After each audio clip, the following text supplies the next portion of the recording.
धारा सबका कल्याण हो। आप देख रहे हैं एच सीरीज भक्ति धारा।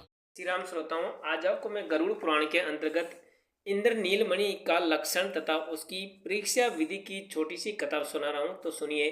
श्री सूत जी ने पुनः कहा, जिस स्थान पर सिंगल देश की रमणियां अपने करपल्लव के अग्रभाग से नवीन लवली कुसुम तथा प्रवाल का चयन कर रही थी, वहां पर उस बलासुर के विकसित कमल सदृश शोभा संपन्न दोनों नेत्र आगे गिर पड़े।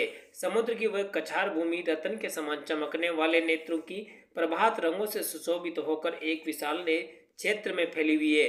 वहीं पर विकसित केतकी नामक पुष्पों के वनों की शोभा को फैलाने में प्रतिक्षण लगी रहने वाली इंद्र नीलमणियों की एक भूमि है। उस वनस्थली पर अवस्थित पर्वत की जो कणिका भूमि है, उसमें प्रादुर्भाव होने वाली ये मरकतमणियां नील कमल सदृश से कृष्ण एवं हलधर बलराम के धारण किए जाने वाले पीत एवं नील वर्णों से आभा से संपन्न है। काले भ्रमर के समान है।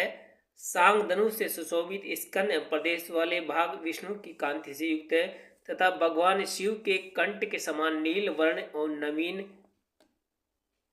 कसाय पुष्पों के समान आभा वाली है। उन मणियों में कोई स्वच्छ तरंगायित जल के समान, कोई मयूर के समान, कोई नीली रस के समान, कोई जल बुदबुद के समान और कोई मणि मदमस्त के कोकिल पक्षी के कंठ को प्रभा से अभिविसित करती रहती है।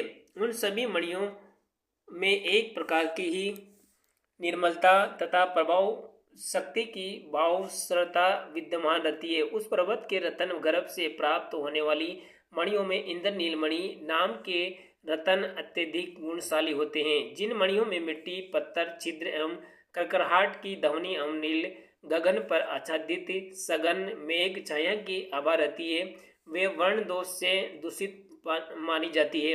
किंतु वहां पर वही इंद्र नीलमणियों में अत्यधिक उत्पन्न होती है, जिनकी प्रशंसा रतन शास्त्र के सुविज्ञ जनों के द्वारा की जाती है। धारण करने योग्य पद्म रागमणियों में जो गुण दिखाई देते हैं, मनुष्य इंद्र नीलमणि को धारण करके उसमें उन सभी गुणों को प्राप्त कर सकता है। जिस प्रकार पद्म रागमणियों की 3 जातियां, उसी प्रकार सामान्य रूप से इंद्र नीलमणियों में भी 3 जातियां देखी जा सकती है। जिन उपायों के द्वारा पद्म रागमणि का परीक्षण किया जाता है, उन्हीं उपायों से इंद्र नीलमणि का परीक्षण होता है। पद्म रागमणियों के उपयोग योग्य बनाने के लिए जितनी अग्नि के साथ उसका सत्रिदान अपेक्षित है, उसकी अपेक्षा अधिक अग्नि का सन्निधान एवं इंद्र नीलमणि के साथ होना चाहिए।